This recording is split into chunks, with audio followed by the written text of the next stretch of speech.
আন্দোলনের অসংখ্য হিস্ট্রি আছে। তো এই ইতিহাসগুলো জাতির সামনে আসা দরকার। আমরা এখন দেখতে পাচ্ছি হিস্ট্রিক্যাল করাপশন হচ্ছে, মিথ্যে ইতিহাস রচিত হচ্ছে। এবং এই আন্দোলনে আমরা যদি দেখি, আন্দোলনে 19 তারিখ থেকে শুরু করে ছাত্র জনতা প্রত্যেকটা জায়গায় নারে তাকবীর আল্লাহু আকবার স্লোগানে তারা স্লোগান দিয়েছিল এবং শহীদ হওয়ার জন্য ছাত্র জনতা গিয়েছিল। তো এই শাহাদাতের তামান্না, শহীদ স্পিরিট, সেটাকে আজকে কালচারাল ফেসিসটা হারিয়ে দেওয়ার চেষ্টা করছে। জুলাইয়ে বিপ্লব হয়েছে, সেই বিপ্লবের 5 জুন থেকে 36 জুলাই পর্যন্ত নীতি নির্ধারণ এবং মাঠ পর্যায়ের সমন্বয়ের সাথে আমি যুক্ত ছিলাম। আপনারা জানেন, গত 16 বছরে আমরা সবাই মজলুম ছিলাম। এদেশের আপামর ছাত্র জনতা, সর্বস্তরের মানুষরা তারা নির্যাতিত নিষ্পেষিত ছিল। এই জুলাই বিপ্লব ছিল এদেশের আপামর ছাত্র জনতার স্বতঃস্ফূর্ত ক্ষোভের বিস্ফোরণ। যখন সবচেয়ে ক্রুশিয়াল টাইম ছিল, আপনারা জানেন 18 জুলাই ইন্টারনেট ব্ল্যাক আউট হয় এবং কারফিউ জারি হয়। এই সময়ে আন্দোলন পরিচালনা করাটা সবচেয়ে টাফ সিচুয়েশন ছিল, যখন আমাদের প্রথম সারির সমন্বয়কদেরকে গুম করে রাখা হয় এবং টোটাল ডিসকানেক্টেড। এই অবস্থায় আন্দোলনটাকে কন্টিনিউ করা, প্রতিদিনের কর্মসূচি প্রণয়ন করা, এবং ওই সময়ের কথাগুলো যখন চিন্তা করি তখন মনে হয় যে এটা আল্লাহর পক্ষ থেকে সাহায্য ছিল। এখানে আমাদের কোনো ব্যক্তিগত কেশমা ছিল না, এটা আল্লাহর পক্ষ থেকে সাহায্য ছিল। আল্লাহ তাআলা সকল মজলুমের কান্না কবুল করেছেন।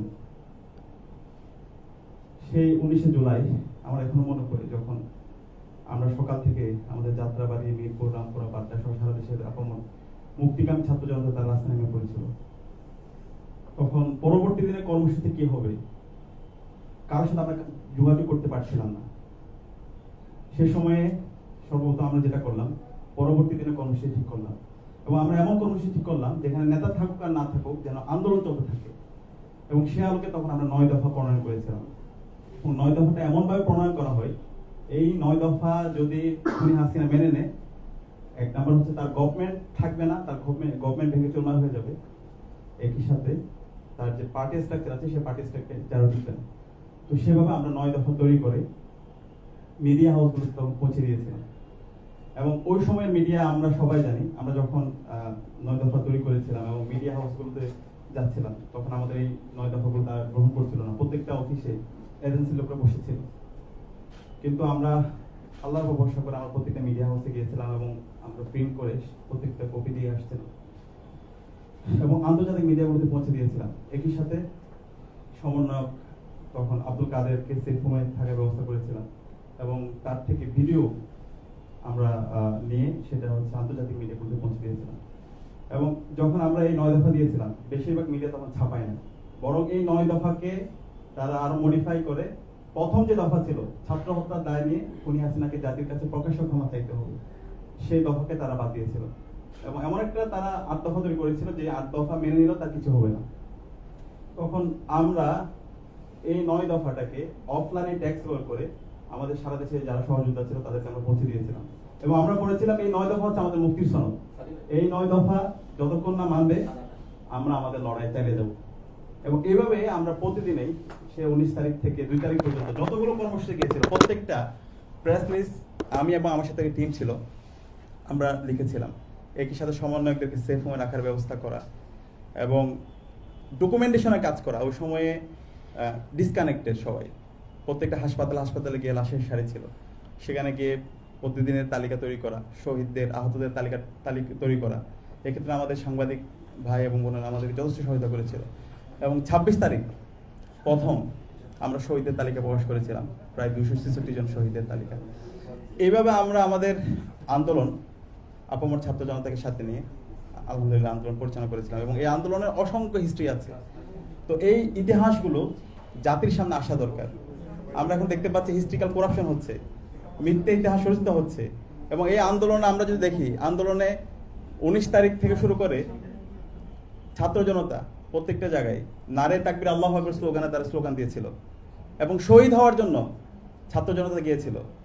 তো এই শাহাদাতের তামান্না, শহীদ স্পিরিট, সেটাকে আজকে কালচারাল ফেসিসটা হারিয়ে দেওয়ার চেষ্টা করছে এবং এটাকে এক ধরনের মিথ্যে ইতিহাস রচনা করার জন্য বিভিন্ন পক্ষ এখানে চেষ্টা করছে।